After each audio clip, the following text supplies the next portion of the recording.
Chapter 1. You are listening at FameTV.info. Chapter 1 Translator. Ngo Studio Editor. Ngo Studio. It was May 12, 116, 2 a.m. in the middle of the night, in the countryside of X, a city of the Empire. 7 jet black vehicles were speeding along the country highway, 2 in front, 2 at the rear and 2 more flanking a sedan in the middle of the convoy. The vehicle was built to military specifications. Its high-powered engine emitted a smooth and steady hum. It was covered with high-performance alloy. If one looked closely, one could see spiral patterns on the windshield that made it bulletproof. This vehicle was without a license plate, nor a military insignia. This convoy inevitably caused suspicion. How on earth did this convoy emerge from the highly secured city? After an hour, the convoy pulled into an ordinary yellow building somewhere in the city's countryside. 4 soldiers in camouflage uniforms walked forward, indicating to the convoy that they were subject to security checks. When the doors of the front vehicle opened, a young man in a black suit stepped out and gave the soldier a dark red card. After the soldier inspected the card for a long while, he said softly, "I need to seek approval from my superiors." The man in black suit furrowed his brows and looked a little annoyed, as he muttered, "The signature of General Jean is on the card, whose approval do you still need?" The soldier showed no signs of emotions, as he replied, "Major, the superiors issued their orders just now. Unless it is the head of state comes here in person, no one is to enter this military facility unless they have the permission of both General Jean and Mr. Zhang, the chief of staff." "You, Li Yang." A deep voice suddenly emerged from the vehicle behind him. One of the black cars moved gently forward. The driver rolled down the windows and behind it was an old and seemingly wearied face. The soldier was stunned. He stood to attention immediately while offering a salute. "General, sir." General Jean nodded mindlessly and asked, "Can we go in now?" The soldier paused and said, "Sir, Chief Zhang has ordered that there would be no vehicular movement within the camp, only walking is allowed."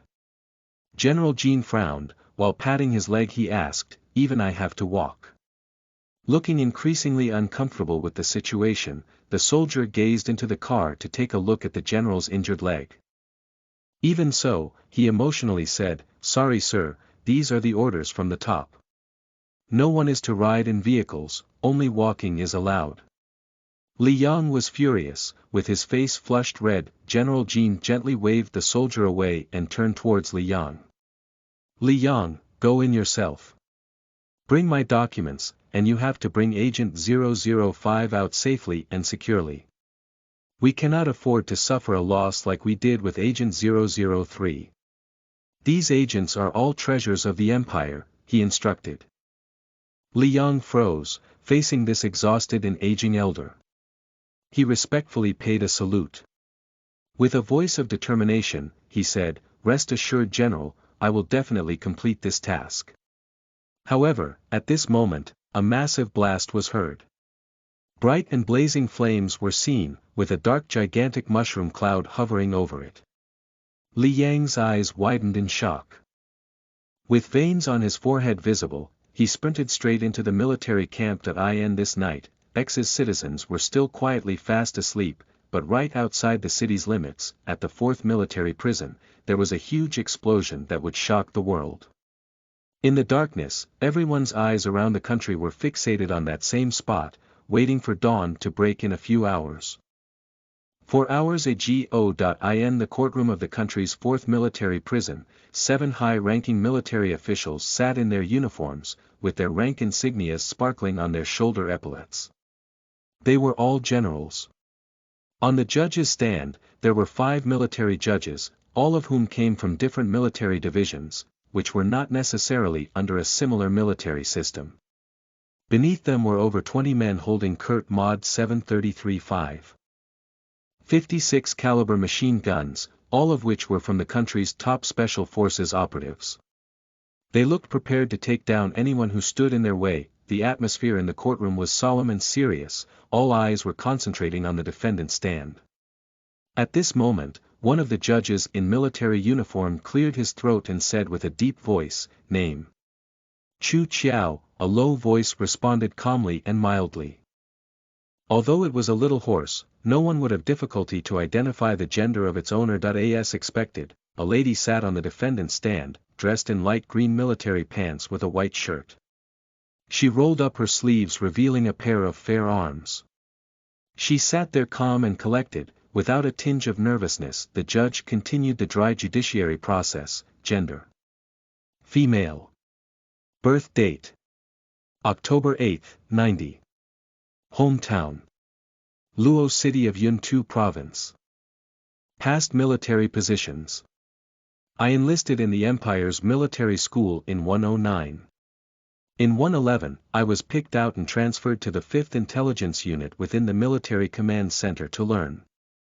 In the same year, I went into Hawk Squad in the 7th Army to start my training. On August 27, 112, I was officially inducted into the 5th Intelligence Unit, working in Section 2, regarding data analysis and distribution.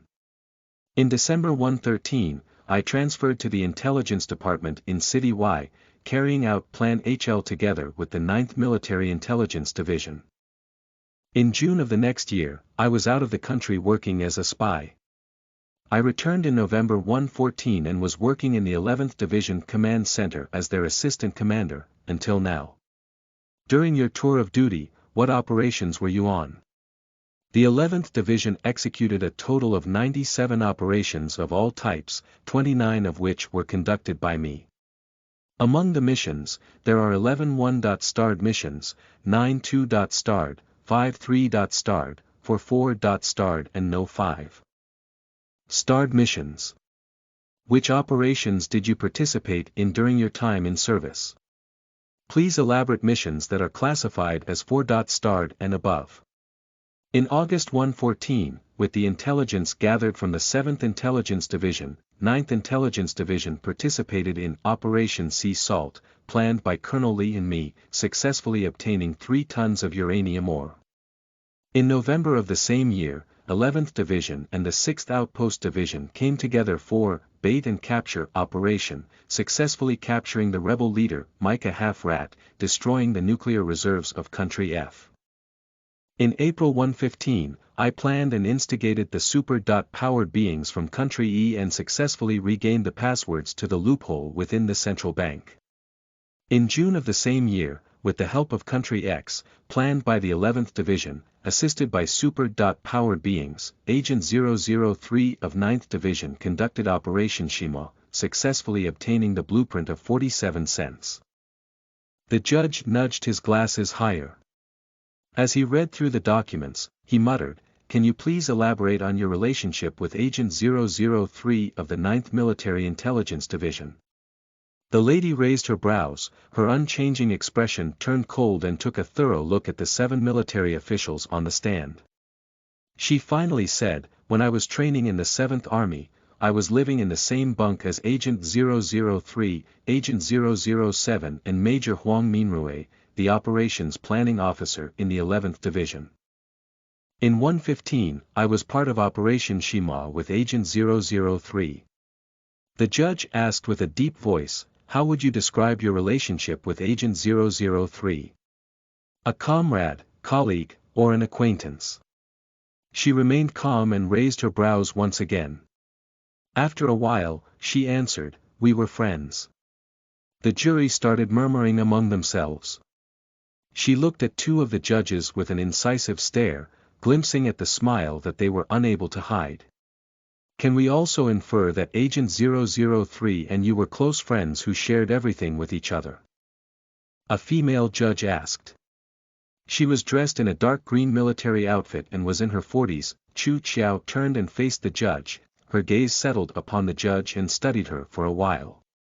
She eventually said, "Your Honor, Agent 003 and I have been through the country's professional training and are top quality soldiers. We are very clear as to what we are supposed to say, and what we are not. With that, when you said that we shared everything with each other, I feel that you are doubting our professionalism and that is utterly disrespectful to a hero that laid her life on the line for the sake of the country's interest. The female judge paled and sealed her lips, with an awkward atmosphere surrounding her. The main judge continued, Chu Qiao, as of now, please elaborate and defend the Operation M1N1. At this point, the hearing was entering the moment of importance. After hearing that sentence, two judges in their 40s sat forward and focused intensely. Chu Qiao lowered her head, straightening her neck after a long while. She spoke slowly and clearly, I wish to meet my superior, or I will be tried in the highest military court.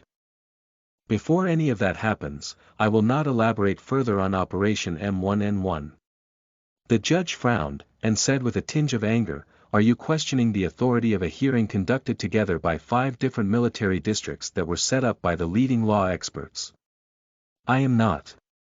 Chu Qiao repeated, with her head held high, I just want to see my superior. Without a handwritten note to declassify this operation by General Jean, I am afraid I cannot elaborate on the details and data of Operation M1N1.